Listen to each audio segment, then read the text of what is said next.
The marble lobby of the Westbridge Grand Hotel gleamed like a stage set for a play no one rehearsed. Crystal chandeliers cast warm light over polished stone, the air faintly scented with lilies and espresso. Guests moved in tidy lines toward the reception desk until those lines slowed, bent, and finally pooled into a restless half-circle around a single woman.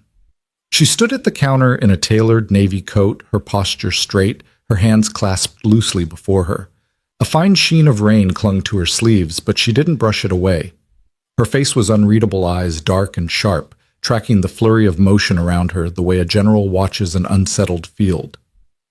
"Ma'am, for the third time, we do not understand you," said the concierge voice tight. He darted a glance at the growing crowd, and the two interpreters whispering at his elbow. The woman said nothing. Behind her, an assistant in a black suit tapped frantically at his phone. The interpreters tried again in Mandarin and French. Both met with the same stillness. "Should we call security?" a clerk muttered from behind the desk. "She's not aggressive," another whispered. "She's just not answering in English." A third clerk lowered her voice, but not enough to hide the edge. "And she's booked in the presidential suite, for heaven's sake." At the far end of the lobby, Daniel Mercer's mop paused mid-stroke against the polished floor. His gray work shirt blended into the muted marble and brass, as if the building itself had dressed him. People rarely noticed the janitor, and he'd learned not to mind.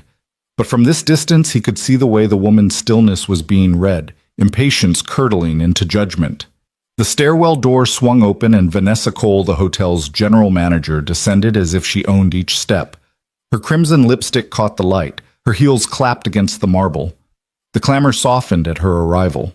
"Good morning," she said, placing manicured hands on the counter. Her smile was practiced. "I'm the general manager." "How may we assist you, miss?" The woman's gaze slid to her unblinking. Silence. Vanessa's smile thinned. "Miss..." She leaned forward, her voice firming. Still nothing. "She's refusing to speak," Vanessa announced over her shoulder. "This is unacceptable." Daniel felt the temperature shift not in degrees but in the air's texture. Politeness stretched over something brittle. He could read it, contempt hiding inside customer service fear disguised as protocol. "This is America, ma'am," Vanessa said, slow and clear as if addressing a stubborn child. "If you want service here, you need to speak English." The woman exhaled, barely audible. Deliberate. Daniel's spine prickled. The assistant stepped in quickly. "She's not being difficult," he murmured.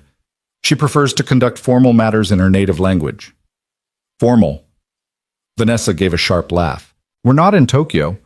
If she wants towels or champagne, she can point like everyone else. But she's blocking the line." Daniel set his mop into its bucket, the quiet slosh loud in his ears.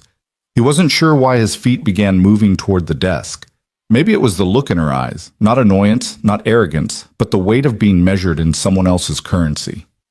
Vanessa signaled to a uniformed guard. "Escalate this to management security." The assistant stepped in front of her, alarmed. "Please, she's one of the most respected executives in Japan. She's delaying service in a 5-star hotel," Vanessa snapped. The woman's fingers twitched once at her side, then stilled. Her silence was not retreat, it was steel. Daniel stopped a few feet from the counter. "Excuse me," he said. Heads turned. Vanessa blinked. "Mr. Mercer, this doesn't concern maintenance." "I know," he said. He faced the woman and gave a slight bow, just enough to be correct, not enough to make a spectacle. In soft, fluent Japanese, he said, "Ocha o meishiagarimasen, ka Sato-sama."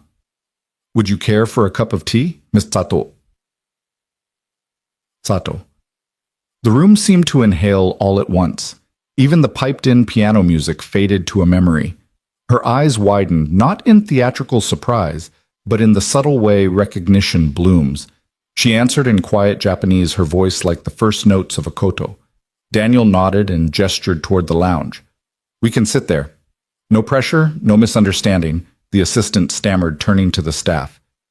He's speaking perfectly." Kyoto intonation. Vanessa's voice cracked. How do you even know Japanese?" "I don't think that matters right now," Daniel said gently. Miss Sato-Ren raised a hand, stopping whatever Vanessa meant to say next. Without looking away from Daniel, she said in Japanese, "Onore no tei an o ukemashu." I'll take you up on your offer." And just like that, the most powerful woman in the room left the marble counter and walked beside the janitor toward the quiet lounge. The tea lounge was a world away from the clamor of the lobby, low ceilings, amber light, and the faint scent of sandalwood drifting from a hidden diffuser. A junior staffer, clearly eager to escape notice, had already set a lacquered tray on the table, porcelain cups, a pot wrapped in a white cloth to keep the steam in. Daniel held the door for her, and Rensato stepped inside without a sound. She moved with the measured grace of someone who'd been taught that each gesture could speak as loudly as any word. He poured the tea slowly, careful to keep the ceramic from clinking against the saucer. "It's been a while since I did this properly," he murmured in Japanese. Ren accepted the cup with both hands, inclining her head slightly. "Your accent is Kyoto," she noted, her voice low and deliberate. Daniel smiled faintly. 7 years there teaching cultural linguistics, specializing in silence dynamics. Her gaze flicked upward, studying him. "You left my wife past," he said simply. "After that, I needed work where no one asked me about my past or my future." She didn't look away. "Silence isn't always retreat," she said. Sometimes, he replied, "it's the only honest thing left." A stillness settled between them, not uncomfortable, but suspended like the moment before a bowstring is plucked. Outside the glass doors, the lobby continued its steady churn of arrivals and departures. Here, the only movement was steam curling from their cups. Ren's voice shifted to careful English, touched with Kyoto's melodic lilt. "Do you know why I stopped speaking English in negotiations?" Daniel tilted his head. "To see who will try to understand you when it isn't easy." Her lips curved barely. "An American firm once offered me a partnership. They praised me, flattered me, then mocked my accent when they thought I couldn't understand. I ended the deal. Donated the technology to a nonprofit instead. Cost me millions. I slept better." Daniel didn't smile out of amusement, only respect. "I hope that keeps them up at night." She sipped her tea, eyes on him. "And you gave up tenure to clean floors." "No applause for that." "My daughter was 3, he said. She cried herself to sleep every night. I couldn't lecture theory while she felt alone." For a long moment they said nothing, but he could feel the weight of her attention, the same weight she carried in the lobby, only now turned toward him instead of against the room. "They were afraid of your silence," he said finally. Ren's brows lifted slightly. "People always are," Daniel went on. "Silence leaves too much room for truth." Her voice dropped to a whisper. "You didn't flinch." "I saw your eyes," he said simply. Something shifted in her face, not breaking but loosening. She set her cup down with precision. "Tell me the truth, Daniel Mercer. Why did you come to me?" He leaned back, considering. "Because they looked at you like you were the problem. I've seen that look before on faces that used to admire me before I lost my title, my voice, my status." She studied him for a beat. "You noticed me?" she said. "I remembered you," he corrected. Her head tilted. "We've met, no. But I remember people like you, people who don't need noise to matter." A faint smile appeared, the kind that doesn't need to be acknowledged to be understood. "Will you stay a while?" she asked softly. He nodded. For the first time that day, the silence between them didn't feel like a battlefield. It felt like a truce. Upstairs, the glass-walled boardroom of the Westbridge Grand hummed with the quiet tension of a meeting no one wanted to attend. Vanessa Cole stood at the head of the table, her crimson lipstick now a sharp slash against her pale expression. The iPad in front of her replayed a 10-second clip over and over, Daniel Mercer bowing slightly, speaking soft Japanese to Ren Sato, Ren accepting his invitation with a subtle nod. This Vanessa snapped, tapping the screen as circulating online like wildfire. The PR director leaned forward cautiously. "It's being received very well. Words like dignity, grace, and cultural sensitivity are trending." It's making us look like fools," Vanessa cut in.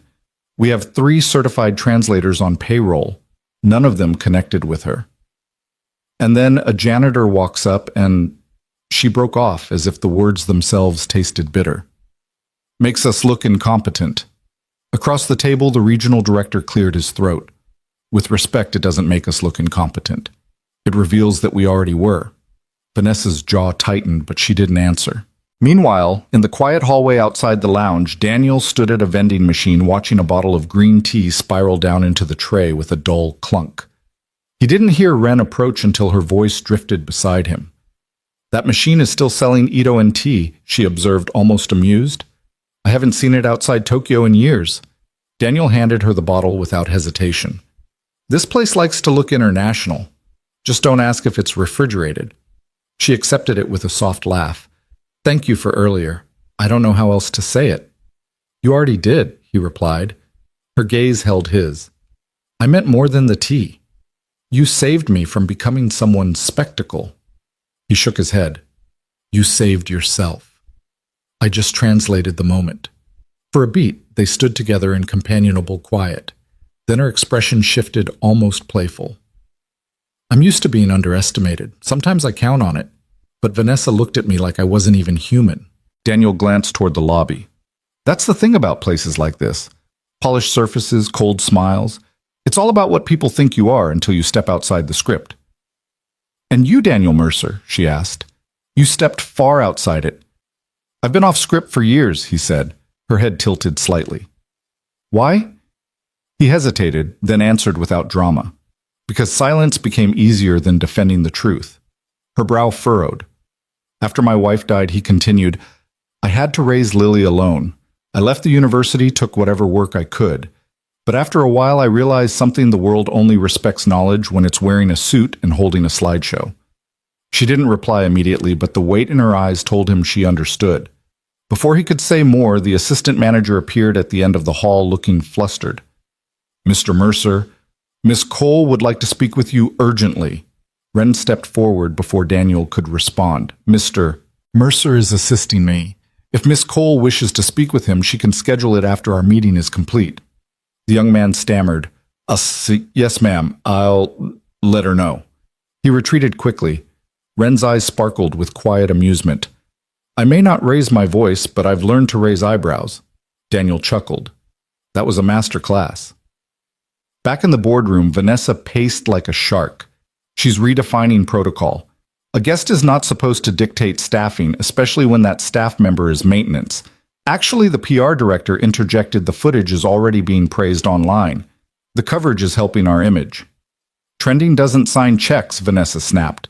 "Neither does insulting a billionaire," someone muttered. She ignored it. Downstairs, Ren and Daniel returned to the lounge. A small plate of manju, still warm, waited on the table, likely placed by a staffer too shy to linger. Daniel offered one to Ren. She accepted it, her fingers brushing his briefly. "Someone here still takes pride in service." He sat across from her. "You said words had become weapons. I've always believed they can be bridges, too." Her gaze softened. "Only if spoken from the right place." "And where do yours come from?" he asked.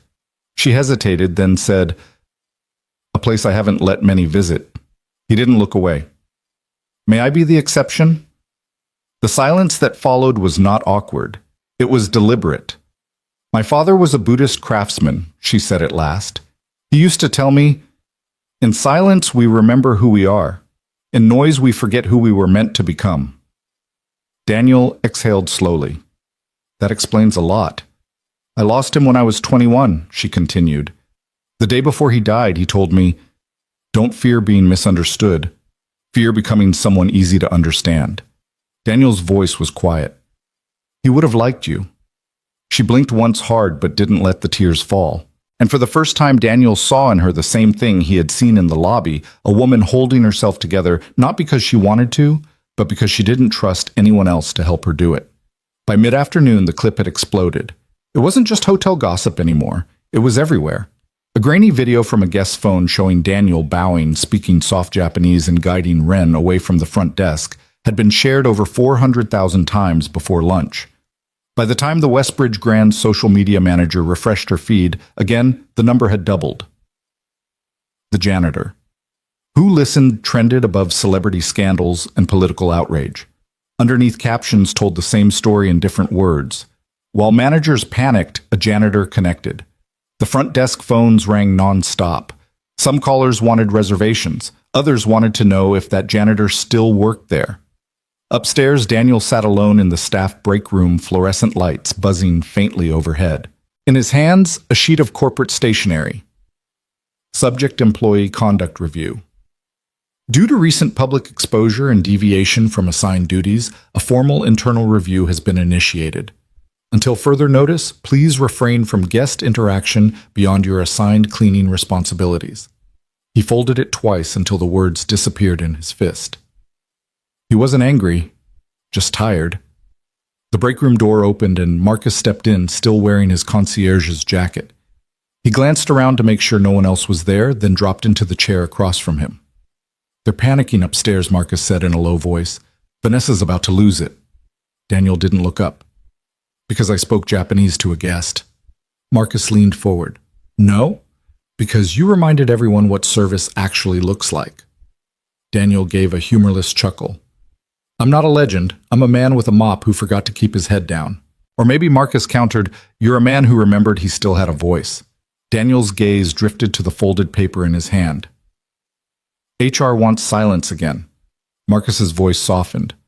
"For what it's worth, she saw you. All of you. Miss Sato, I mean." Daniel glanced at him, then looked away. "That's the part that scares me the most."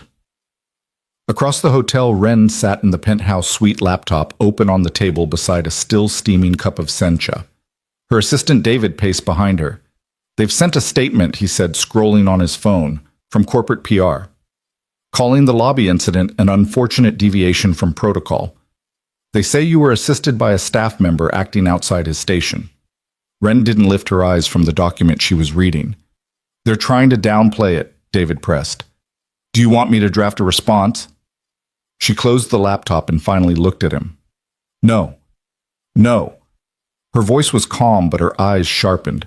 "I'll respond in person." "They're going to push back." "Then let them," she said. "I didn't build a billion-dollar company to let someone like Vanessa Cole decide who matters." David swallowed and gave a short nod. Ren sat back in her chair, gaze lingering on her own faint reflection in the darkened screen. Not the CEO for a moment. Just the girl who once worked nights in a Kyoto tea house folding strangers' words into polite shapes her grandmother taught her. That girl had learned how to be heard without ever raising her voice. She'd waited a long time to use it again. Downstairs, Daniel pushed his mop bucket into the lobby, letting the muted swish of water fill the quiet. Guests who'd seen the video glanced his way with recognition that felt fragile, built on hashtags. Not history. Vanessa intercepted him near the elevators, arms crossed like a sentry. "Mr. Mercer," she said crisply, "I trust you've received the notice from HR." "I did." "Then you understand the consequences of further deviation." "I do." "Good," she said, starting to turn away. "Then we won't have any confusion about no." A voice called from across the corridor, firm but unhurried. "We will have clarity, but not the kind you think." Both turned. Ren was walking toward them, each step deliberate, as if the hallway itself had been designed for her entrance. Miss Sato Vanessa said, her professional mask snapping into place. "We were just discussing there was no misunderstanding," Ren cut in. "Only a failure of character." Vanessa blinked. "Excuse me." "You mistook silence for weakness," Ren said evenly, "and uniform for worth." Vanessa's cheeks flushed. "This is an internal staff matter."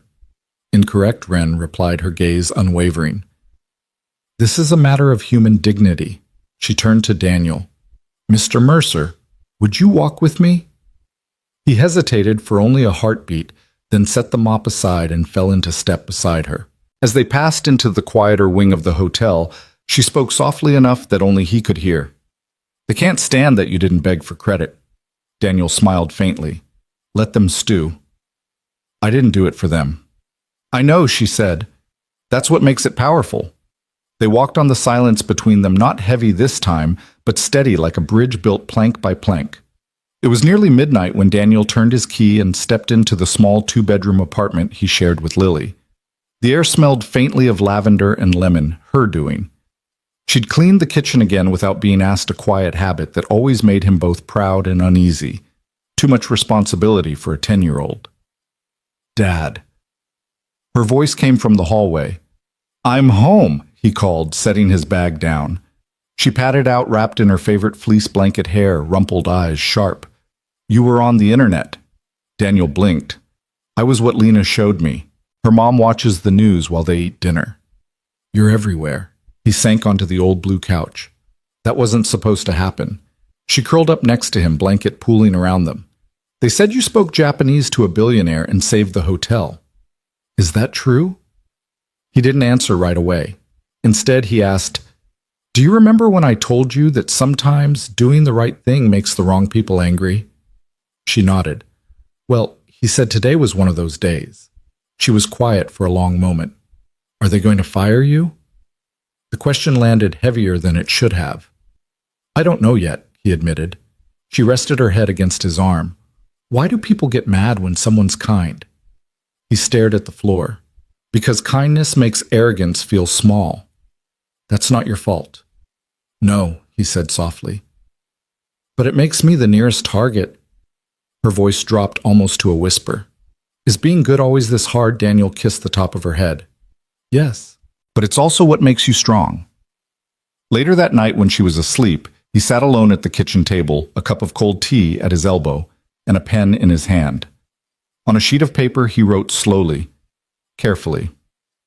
Lily, one day, you'll be old enough to ask me not just what I did, but why I did it.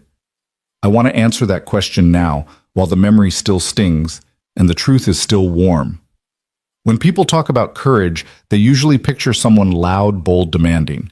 But sometimes the bravest thing you can do is stay kind in a room that expects you to harden. Today, I saw a woman being erased with smiles. I've been on the receiving end of that kind of silence too many times. And if I've learned anything from raising you, it's this. We don't need the world's permission to do what's right. We just need the will to do it anyway. You once told me my work smells like lemon cleaner and kindness. I hope it always does. Love, Dad. He folded the letter, slipped it into an envelope, and wrote her name across the front. One day she'd need it, maybe not tomorrow. Maybe not for years, but it would be there when the world tried to convince her that quiet meant small. The next morning, Daniel arrived at the hotel before the lobby filled with clattering heels and the drone of small talk. In the janitor's closet, he opened his locker. Taped inside the door was a photo of Lily at 6 gap-toothed chocolate on her cheek, holding up a crayon award that read, Best Dad Ever. He smiled, took up his mop, and stepped into the hallway. Marcus caught up to him before he made it 10 feet. They're meeting right now, executive board.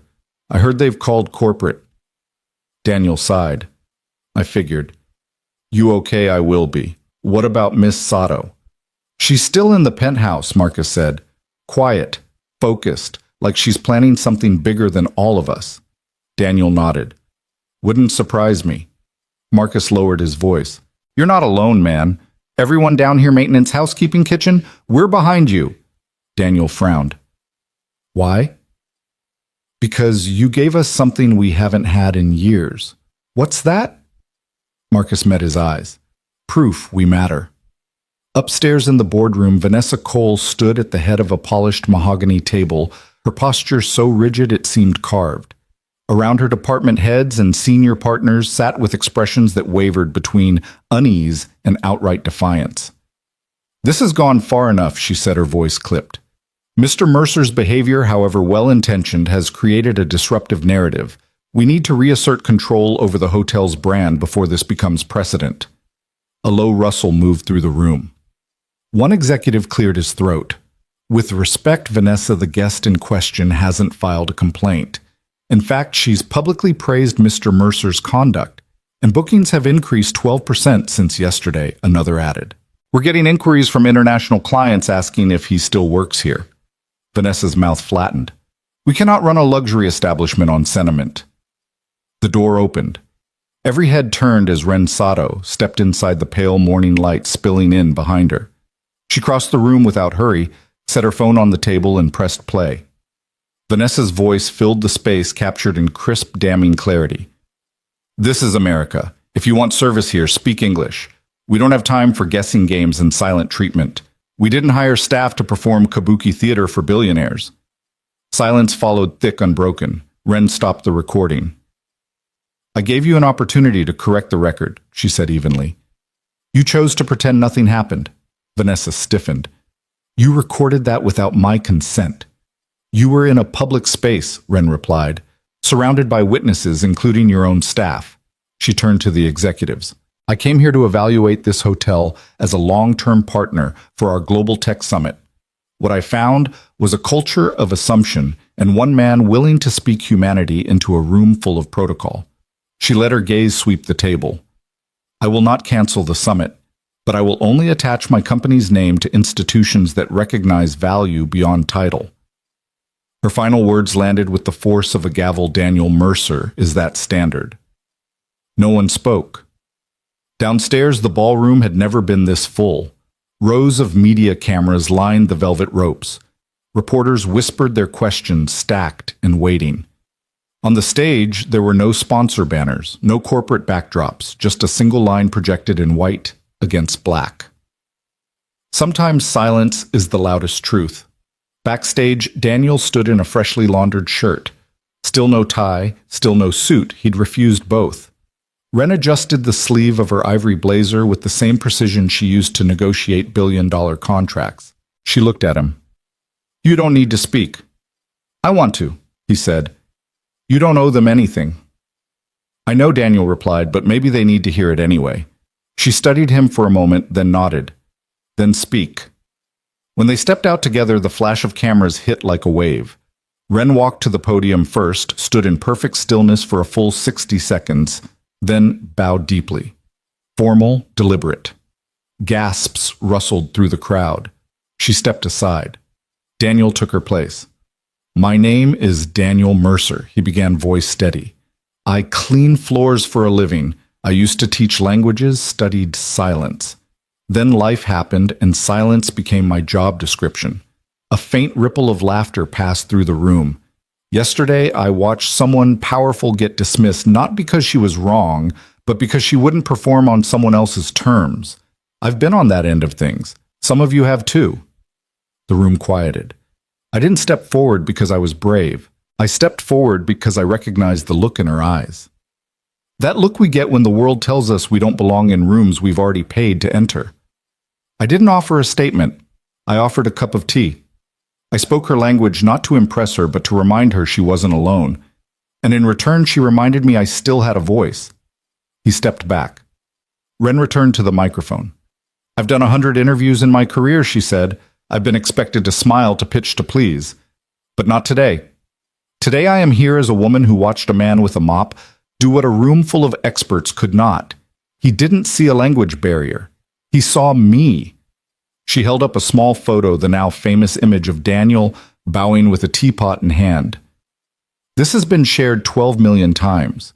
But what matters isn't the image. It's what you didn't see. You didn't see how many people rolled their eyes when I chose silence. You didn't see the smirks, the dismissals, the measured cruelty wrapped in customer service smiles. And you didn't see his hand tremble when he bowed, because it didn't. He met my silence with strength, not fear. That is the kind of leadership I want in every boardroom I enter. Applause swelled and didn't fade quickly. Ren let it settle before speaking again. There's one last thing. She reached into her blazer pocket and unfolded a piece of paper. It's a letter Daniel wrote to his daughter. It says, "We don't need the world's permission to do what's right. We just need the will to do it anyway." A hush spread over the ballroom, the kind that made people sit forward in their seats. Ren's eyes found Daniel's. "She's lucky to have you." Daniel swallowed. "I'm the lucky one." When the press conference ended, there was no corporate slogan, no polished marketing reel, just two people bowing to each other under the glare of hot lights.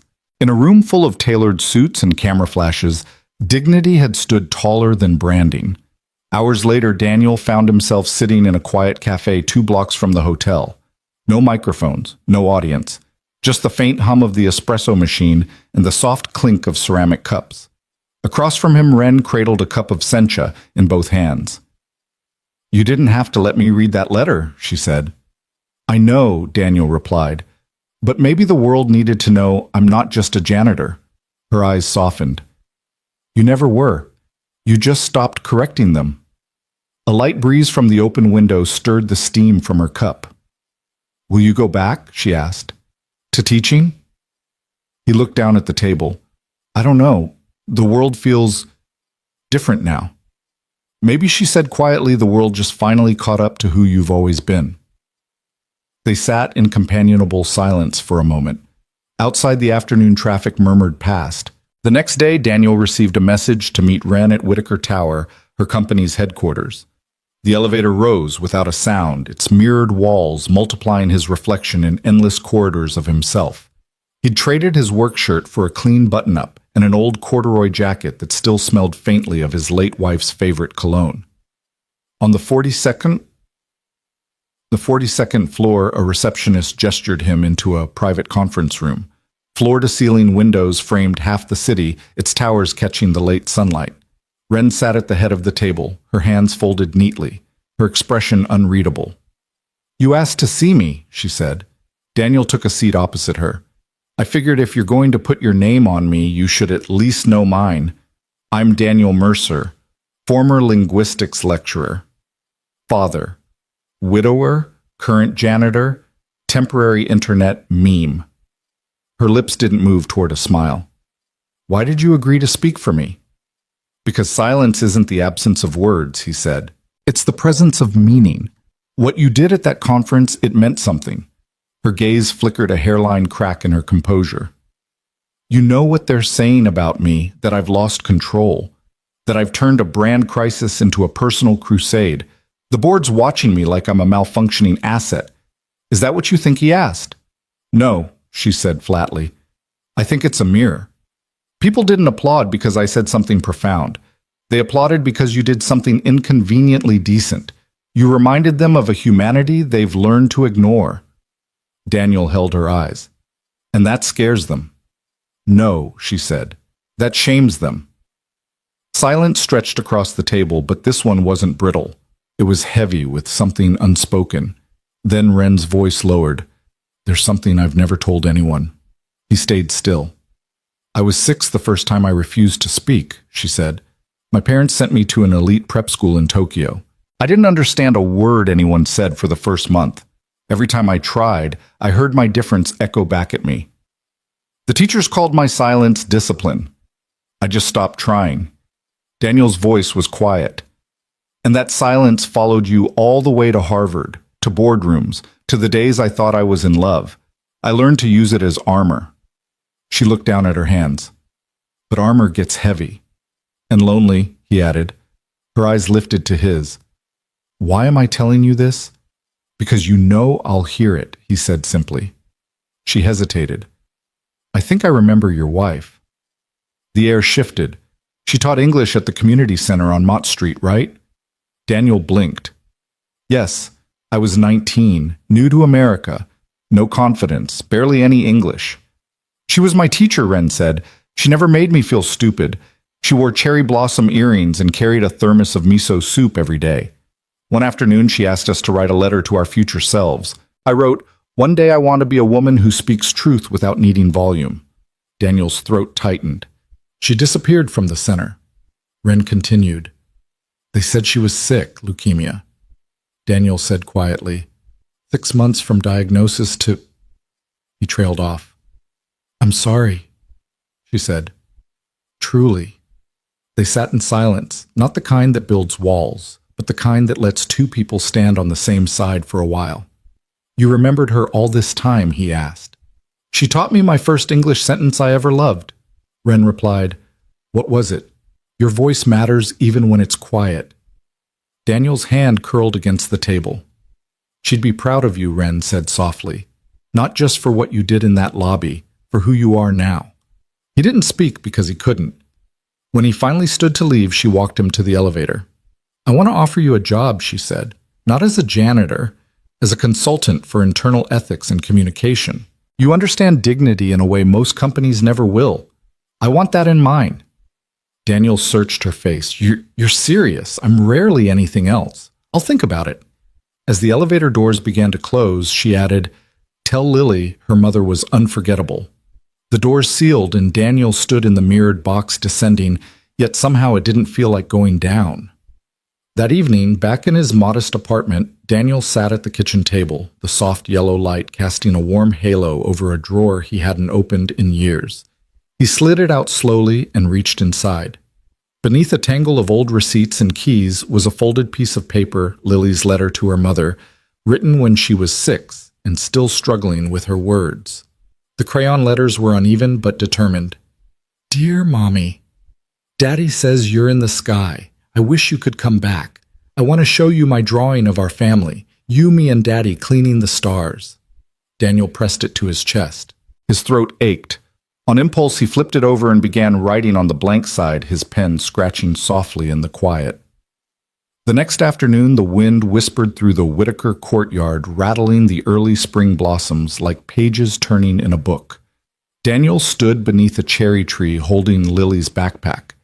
His hands were steady, but his heart wasn't. Mr. Mercer. He turned. Wren was crossing the courtyard toward him. No heels today, just jeans, a navy sweater, her hair pulled into a low ponytail.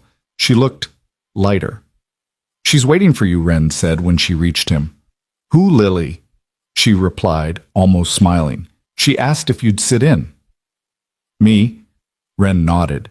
She said, Dad talks like the sky listens. I figured that meant something. Daniel let out a quiet breath. She always says things sideways, but they land right where they need to. They entered the small therapy room together. It wasn't sterile like he'd feared. Rugs softened the floor. Beanbags sagged with use, and books lined the walls in rainbow order. Lily sat cross-legged on the rug, clutching her worn plush rabbit. Dr. Allen, the speech therapist, knelt nearby. Hi, Lily, Dr. Allen said warmly. Want to try again today? Lily looked at her father. He nodded. Only if you want to, sweetheart. A beat passed. Then Lily whispered something almost too soft to hear. Dr. Allen smiled. Did you say okay? Lily nodded. Let's play the color game, Dr. Allen said. I'll hold up a card and you tell me the color when you're ready. Red card. Silence. Green card. Silence. Yellow card. Nothing. Then came the blue card. Lily blinked and said barely above a whisper. Sky, not blue. Sky. Daniel's breath caught. Wren's eyes shone. That's right, Dr. Allen said gently. The sky is blue. Lily's fingers tightened around the rabbit. Do you want to try another? She didn't answer. Instead, she turned to Wren and said quietly, I saw you cry. Wren froze. The room stilled. You were holding the locket, Lily added. Wren's voice was fragile when she answered. Yes, I was. My mom had one too, Lily said, but hers was broken. Wren's voice trembled. Did it have cherry blossoms? Lily nodded. Daniel's head turned sharply toward Wren. She looked back at him, her expression a mixture of shock and something deeper. She gave it to me when I was little, Lily continued. She said, when people miss each other, the flowers remember. For a long moment, no one spoke. Then Wren moved slowly, kneeling beside Lily. Your mother was my teacher a long time ago, Wren said softly. I didn't know you were her daughter until recently. Lily blinked. Did she teach you words? No, Wren said. She taught me silence, the kind that holds meaning. A tear slipped down Lily's cheek. I miss her. Wren reached into her pocket and drew out her locket. She opened it with care.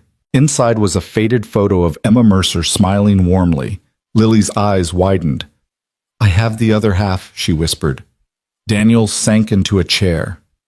Emma had given Lily her half before she passed, telling her one day someone would return the other piece. Lily pulled her locket from her backpack. The two halves clicked together with a tiny sound like a door unlocking. The room exhaled all at once. That night, Wren invited them to her home, not her penthouse, but her real home. A modest craftsman-style house tucked in a quiet street shaded by sycamore's wind chimes clinking gently in the breeze. She opened the door herself barefoot. No staff tonight, she said. Just us. Lily took her hand immediately. Daniel followed, noticing the bare walls not cold, just waiting.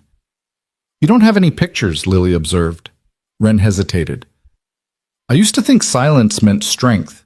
Now I think maybe I was just afraid of echoes. Daniel's voice was warm. Then let's make new ones.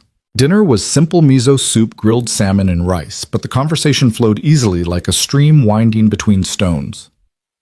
Lily spoke more than usual, her small voice steady in the candlelit kitchen. She asked Wren about her favorite books as a kid, whether she'd ever climbed a tree, and if she'd been scared the first time she spoke in front of a big crowd. Wren admitted she had been. My voice shook, my hands shook, even my knees. Lily grinned. "So you were like me?" Wren smiled gently. "Exactly like you." After the dishes were cleared, Wren led them into a room at the back of the house. The air smelled faintly of linseed oil and paper. One wall was lined with neatly stacked sketchbooks and jars of brushes. Against another wall, an easel stood ready with a fresh, untouched canvas. "This used to be my art room," she said. "I stopped using it when work got too loud." Daniel stepped closer to the shelves. "You paint?" "Not lately," she replied, "but I think maybe it's time again." She pulled out 3 chairs and gestured toward the canvas. "Your turn to start, Lily." Lily hesitated. Anything, Daniel said. "What does this family look like to you?" She dipped a brush into yellow paint and made a small sun in the corner. "Son?" Wren asked. Lily shook her head. "That's Dad. He's always warm even when it rains."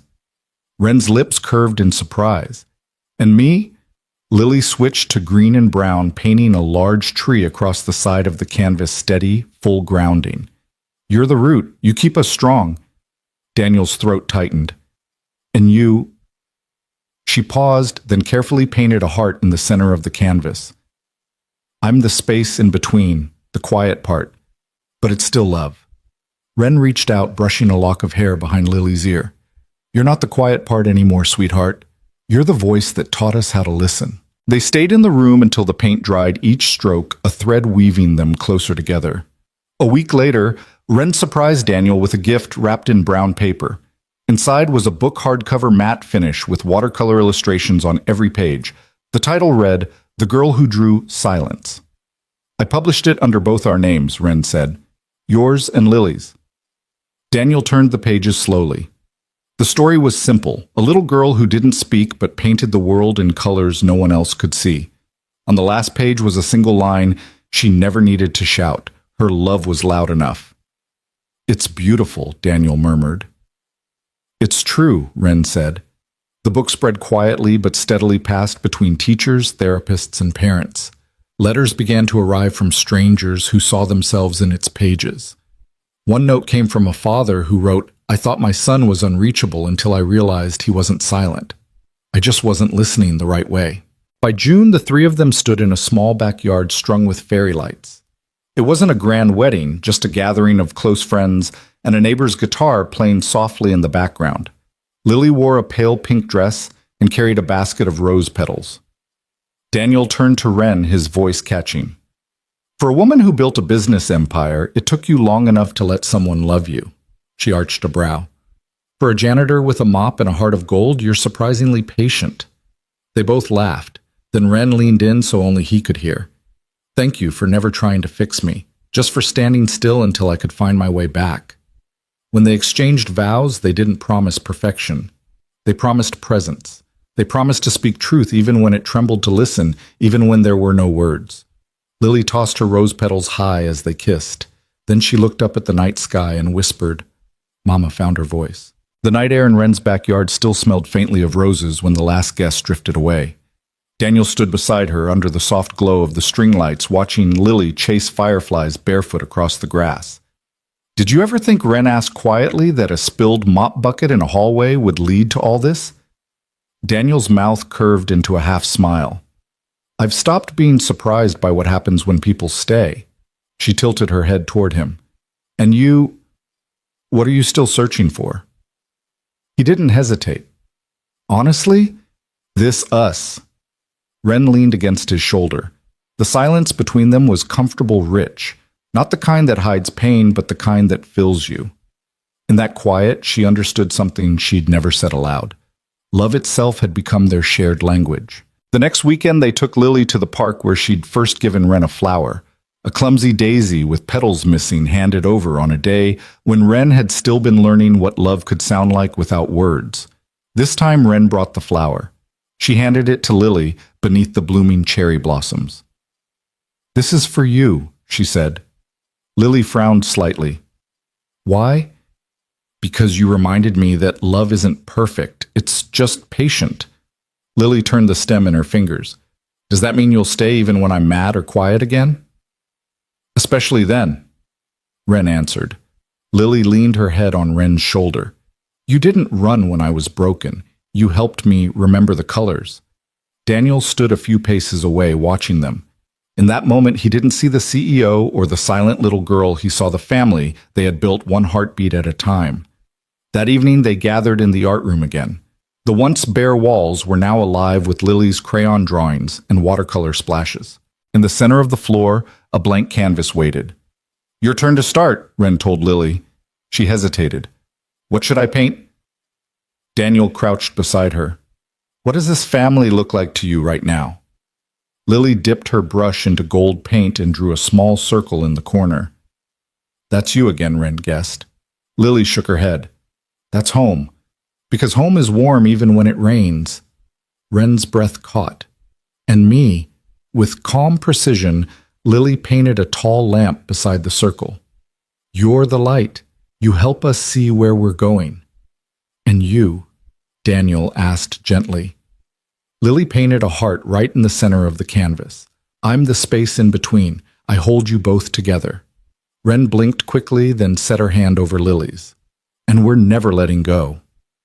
They worked on the painting until long after the sun had set, brushstrokes layering over each other like unspoken promises. By the time they washed the brushes, Daniel realized the canvas wasn't just a picture, it was a map of where they'd been and where they were going.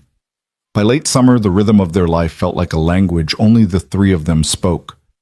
Mornings began with coffee in mismatched mugs.